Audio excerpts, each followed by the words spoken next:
तो आज की कहानी है रामायण युद्ध में हनुमान। रामायण के सुंदर कांड में हनुमान जी के साहस और देवाधीन कर्म का वर्णन किया गया है। हनुमान जी की भेंट राम जी से उनके वनवास के समय तब हुई थी जब राम जी अपने भ्राता लक्ष्मण के साथ अपनी पत्नी सीता की खोज कर रहे थे। सीता माता को लंकापति रावण छल से हरण करके ले गया था। सीता जी को खोजते हुए दोनों भ्राता ऋषिमुख पर्वत के समीप पहुंच गए, जहां सुग्रीव अपने अनुयायियों के साथ अपने ज्येष्ठ भ्राता बाली से छिपकर रहते थे।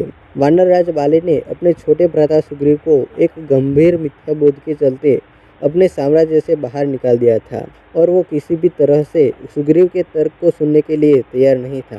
साथ ही बाली ने सुग्रीव की पत्नी को भी अपने पास बलपूर्वक रखा हुआ था। राम और लक्ष्मण को आता देख सुग्रीव ने हनुमान को उनका परिचय जानने के लिए भेजा। हनुमान एक ब्राह्मण के वेश में उनके समीप गए। हनुमान के मुख से प्रथम शब्द सुनते ही श्री राम ने लक्ष्मण से कहा कि कोई भी बिना वेद पुराण को जाने ऐसा नहीं बोल सकता जैसा इस ब्राह्मण ने बोला। राम जी को उस ब्राह्मण के मुख, नेत्र, माथा, भौं या अन्य किसी भी शारीरिक संरचना से कुछ भी मिथ्या प्रतीत नहीं हुआ। राम जी ने लक्ष्मण से कहा कि इस ब्राह्मण के मंत्रमुग्ध उच्चारण को सुन के तो शत्रु भी अस्त्र त्याग देगा। उन्होंने ब्राह्मण की और प्रसन्नता करते हुए कहा कि वो नरेश यानी राजा निसंकोच ही सफल होगा जिसके पास ऐसा गुप्तचर होगा। श्री राम के मुख से इन सब बातों को सुनकर हनुमान जी ने अपना वास्तविक रूप धारण किया और श्री राम के चरणों में नतमस्तक हो गए। श्री राम ने उन्हें उठाकर अपने हृदय से लगा लिया। उसी दिन एक भक्त और भगवान का हनुमान और प्रभु राम के रूप में अटूट और अनश्वर मिलन हुआ। तत्पश्चात हनुमान ने श्री राम और सुग्रीव की मित्रता करवाई। इसके पश्चात ही श्री राम ने बाली को मारकर सुग्रीव को उनका सम्मान और गौरव वापस दिलाया और लंका युद्ध में सुग्रीव ने अपनी वानर सेना के साथ श्री राम का सहयोग दिया। सीता माता की खोज में वानरों का एक दल दक्षिण तट में पहुंच गया, मगर इतने विशाल सागर को लांघने का साहस किसी में भी नहीं था। स्वयं हनुमान जी भी बहुत चिंतित थे कि कैसे इस समस्या का समाधान निकाला जाए। उसी समय जामवंत और बाकी अन्य वानरों ने हनुमान को उनकी अद्भुत शक्तियों का स्मरण कराया। अपनी शक्तियों का स्मरण होते ही हनुमान ने अपना रूप विस्तार किया और पवन वेग से सागर को उड़ के पार करने लगे।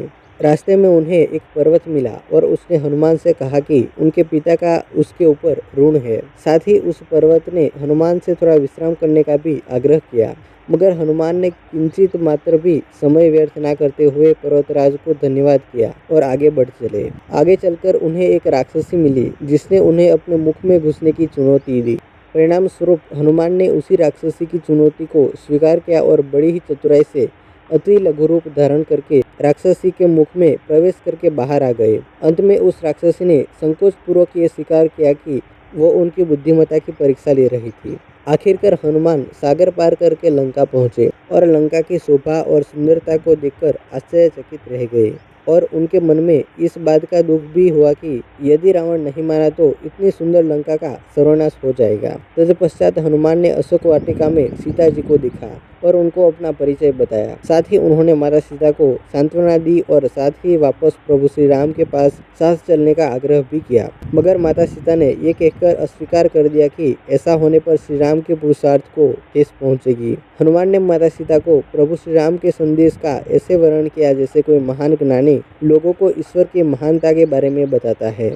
माता सीता से मिलने के पश्चात हनुमान प्रतिशोध लेने के लिए लंका को तहस नहस करने लगे। उनको बंदी बनाने के लिए रावण पुत्र मेघनाथ यानी इंद्रजित ने ब्रह्मास्त्र का प्रयोग किया। ब्रह्मा जी का सम्मान करते हुए हनुमान ने स्वयं को ब्रह्मास्त्र के बंधन में बंधने दिया।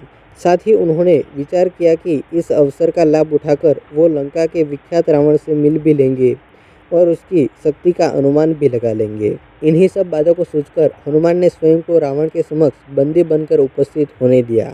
जब उन्हें रावण के समक्ष लाया गया तो उन्होंने रावण को प्रभु श्री राम का चेतावनी भरा संदेश सुनाया और साथ ही ये भी कहा कि यदि रावण माता सीता को आदरपूर्वक प्रभु श्री राम को लौटा देगा तो प्रभु उसे क्षमा कर देंगे।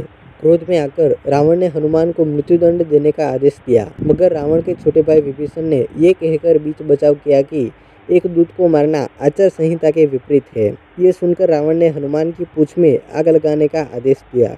जब रावण के सैनिक हनुमान की पूंछ में कपड़ा लपेट रहे थे तब हनुमान जी ने अपनी पूंछ को खूब लंबा कर दिया और सैनिकों को कुछ समय तक परेशान करने के पश्चात पूंछ में आग लगाने का अवसर दे दिया। पूंछ में आग लगते ही हनुमान जी ने बंधन मुक्त होकर लंका को जलाना शुरू कर दिया और अंत में पूंछ में लगी आग को समुद्र में बुझाकर वापस प्रभु श्री राम के पास आ गए। लंका युद्ध में जब लक्ष्मण मूर्छित हो गए थे तब हनुमान जी को ही द्रोणगिरी पर्वत से संजीवनी बूटी लाने भेजा गया, मगर वो बूटी को भली भांति पहचान नहीं पाए और पुनः अपने पराक्रम का परिचय देते हुए वो पूरा द्रोणगिरी पर्वत ही रणभूमि में उठा लाए और परिणाम स्वरूप लक्ष्मण के प्राण की रक्षा की। भावुक होकर श्री राम ने हनुमान को हृदय से लगा लिया और बोले कि हनुमान, तुम मुझे भ्राता भरत की भांति ही प्रिय हो।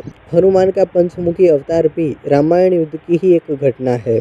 अहिरावण जो कि काले जादू का ज्ञाता था, उसने राम और लक्ष्मण का सोते समय हरण कर लिया और उन्हें विमोचित करके पाताल लोक में ले गया। उनकी खोज में हनुमान भी पाताल लोक पहुंच गए।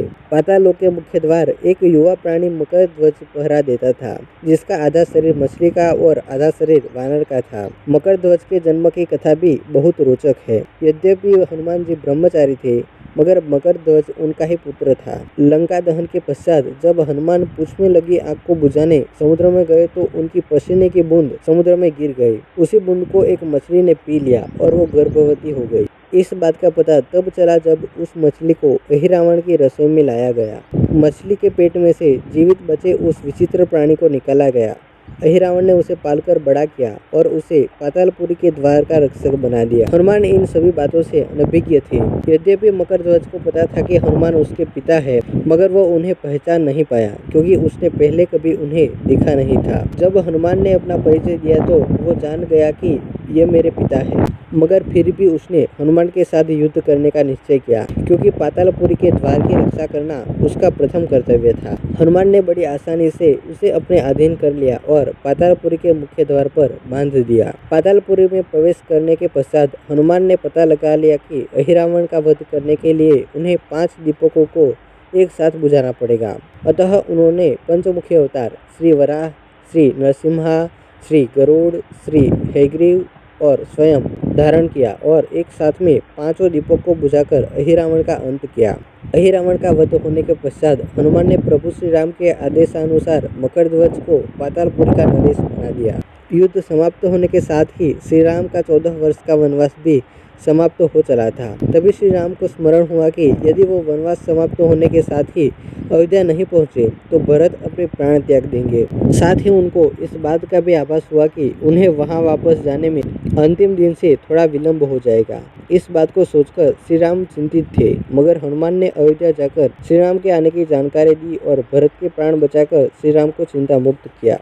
अयोध्या में राज्याभिषेक होने के बाद प्रभु श्री राम ने उन सभी को सम्मानित करने का निर्णय लिया जिन्होंने लंका युद्ध में रावण को पराजित करने में उनकी सहायता की थी। उनकी सभा में एक भव्य समारोह का आयोजन किया गया जिसमें पूरी वानर सेना को उपहार देकर सम्मानित किया गया।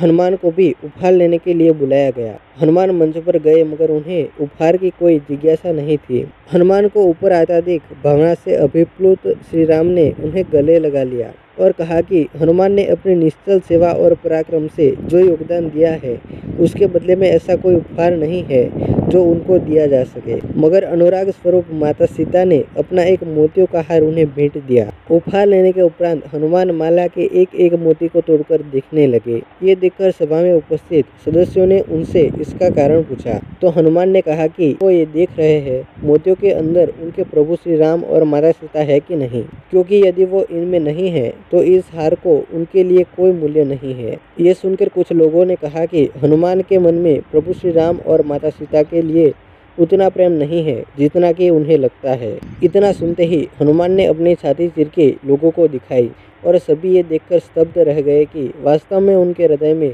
प्रभु श्री राम और माता सीता की छवि विद्यमान थी। ऐसे ही और कहानियों के लिए वीडियो को लाइक, कमेंट और शेयर कर दीजिए और चैनल को सब्सक्राइब करके बेल वाला आइकन दबा दीजिए और उसे ऑल पर सेट कर लीजिएगा।